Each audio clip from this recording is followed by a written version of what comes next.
Happy Play, Clean, Go and New York State Invasive Species Awareness Week. My name is Lexie Davis and I'm the Natural Resources Educator at Cooperative Extension of Yates County. And today I'll be demonstrating how to use this boot brush station.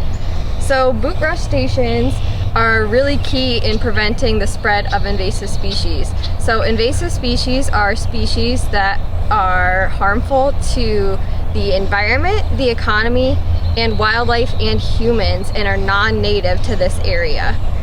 So invasive species spread really quickly through what we call hitchhiking.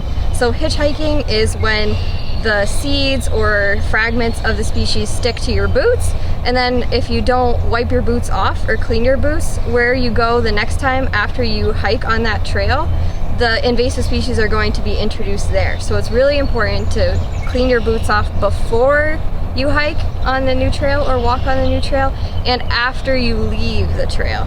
So I'm going to show you how to use the boot brush. So you just come over and you can grab onto the side and you just clean your boots off.